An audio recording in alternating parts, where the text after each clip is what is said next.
और सभी मेरे जितनी भी माँ बहनें और जितने भी भाई बैठे हैं उनको अस्सलाम वालेकुम। मैं राजसमंद से हूँ, एडवोकेट अफसाना शाह। कुछ लोग जानते होंगे, कुछ लोग नहीं जानते होंगे। तो मैं आज आपके सामने जो आज खड़ी हूँ ना, वो आज ऐसे ही नहीं खड़ी हूँ। ये जो हिम्मत मुझे मिली है ना आज, कहीं ना कहीं ये यूँ समझ लीजिए कि ये आज भारत आदिवासी पार्टी की तरफ से ही मुझे हिम्मत मिली है। क्योंकि राजसमंद के अंदर, राजनगर के अंदर आपने सुना होगा अभी कुछ दिनों पहले क्या हादसा हुआ था। सभी को पता होगा, नहीं पता होगा, मैं आपको आज बताती हूँ एक छोटी सी बात कि वहां पर क्या मुद्दा था। वहां पर अपनी मुस्लिम माँ बहने को थाने के अंदर ले जाकर रात में मारा पीटा गया था। अब आप बताइए कि ये सही था या कितना सही था? समझ रहे हैं आप बात? तो ये जब बात होती है ना कि जब अपनी माँ बहनों पे बात आ जाती है, जब माँ बहनों पे बात आ जाती है तो हमको बाहर निकलना पड़ेगा। तो आप सभी लोग आज यहाँ जितने भी हैं या नहीं हैं और अपने जितने भी परिवार वाले और दूसरी जगह पर बैठे हैं, ये खासकर से मैं आपसे गुजारिश कर रही हूँ कि आप अब अपना नेता या अपना एक मुद्दाम इंसान चुन लीजिए। आप समझ रहे हैं कि कांग्रेस अली का पंजा, मैं एक मेंटेलिटी बता रही हूँ आप सभी की, अपने अंदर क्या चल रही है। जो पुराने बुजुर्ग हुआ करते थे कि भाई हाथ को देंगे, अली के पंजे को वोट देंगे, तो सर ये निकाल दीजिए, ये अपने दिमाग में से निकाल दीजिए। अली का पंजा अली का पंजा है, हाथ नहीं है। वापस कह रही हूं मैं आपको, मेन चीज ये है कि अपना मुहाफिज कौन, जो अपने लिए खड़ा रहे। हमारे लिए कौन खड़ा था राजनगर के अंदर? मैं बताती हूँ, राजनगर में जब दूसरी बार दंगा हुआ ना, एक कॉल मैंने किसको किया? थावरचंद जी दरियावत। कौन है? मेरे कोई रिश्तेदार नहीं है, कोई भी रिश्तेदार नहीं है। वो सिर्फ और सिर्फ एक कौम, एक इंसानियत के नाते अपनी कौम के लिए उन्होंने एक आवाज लगाई और वो दंगा वहीं पे थम गया। अब आप बताइए कि जब बात अपने मुसलमानों पे आई है तो यही भारत आदिवासी पार्टी अपने लिए आकर खड़ी हुई है। तो एक वो बोलते हैं ना पॉइजन जहर, BJP fast poison, Congress slow poison, जो आपको धीरे धीरे मारेगा, लेकिन मारेगा जरूर। आज नहीं तो कल आप पिटोगे और कुत्ते की मौत पिटोगे। मैं आपको खुला कह रही हूँ। माँ बहने तक आ चुकी है बात, तो अब आप जाग जाइए, अपना मुद्दा खुद चुन लीजिए। मैं आई हूँ, मुझे ये समझ लीजिए क्या मिल रहा है। मैं एक अधिवक्ता हूँ, आराम से अपना पेशा मेरा वकालत है, मैं करूंगी, खाऊंगी, कमाऊंगी, मस्त रहूंगी। लेकिन मैं आज आप भाइयों के और बहनों के बीच हूं ना, सिर्फ एक वजह के बात अपनों पे आ चुकी है। आज अपन SC, ST, OBC माइनॉरिटी अगर एक जाजम पे बैठे हैं ना, ये बहुत बड़ी बात है। और इसी चीज को देख के लोग जल रहे हैं, समझ रहे हैं अपन? इसी चीज को देख के लोग जलेंगे और मरेंगे और अपन है जीतेंगे।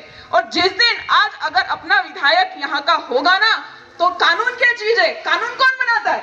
अपन कहां से? अपन जाएंगे किसके थ्रू? विधायक के थ्रू। सदन में, संसद में बात कैसे पहुंचती है? अपने आदमी के थ्रू तो पहुंचेगी। एक आज इनके लोग विधायक बन के बैठे हुए हैं, इनके कानून नए नए बन रहे हैं। अपना क्या? अपना कुछ वजूद ही नहीं है।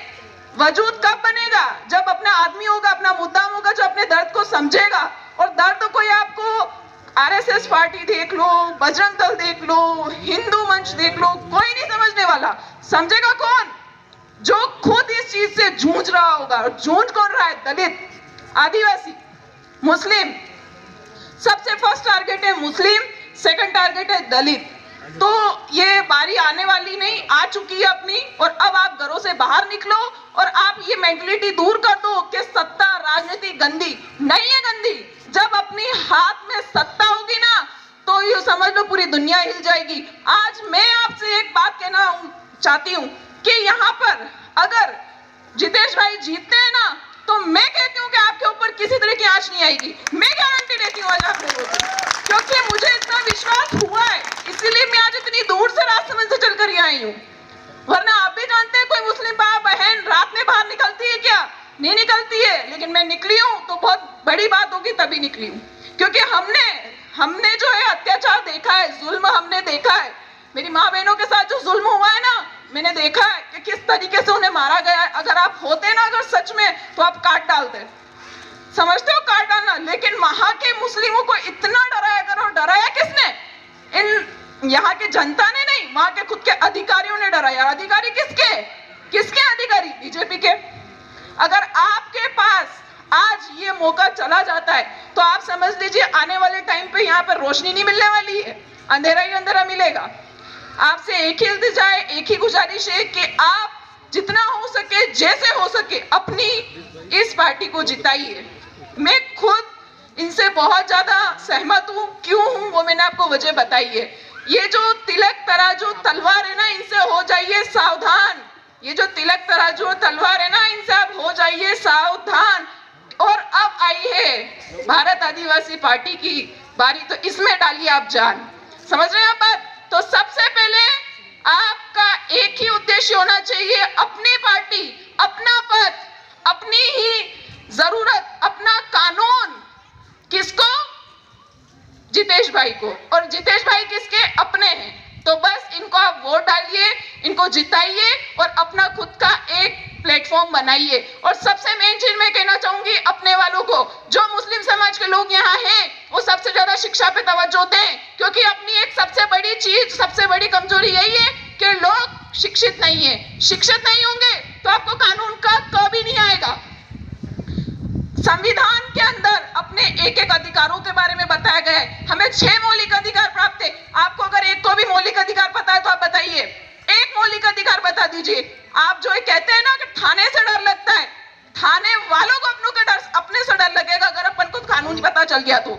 समझ रहे बात? कानून का सिर्फ कुछ नहीं कह रही हूं मैं, बच्चों को शिक्षित करिए, अपने आप कानून समझ में आ जाएगा, आपको भी समझ में आ जाएगा। बस शिक्षित होइए। आप अपने बेटी हो, अपनी बहू हो, अपने बच्चे हो। और बोलते हैं ना कि शिक्षा की कोई उम्र नहीं होती है। शिक्षा वो दूध है ना कि जो भी पीता है ना, शेर की तरह दहाड़ता है, शेर की तरह। तो बस मेरी सभी से आपसे एक इल्तिजा है कि आप शिक्षित बनिए और सबसे ज्यादा समर्थन दीजिए जितेश भाई को। शुक्रिया।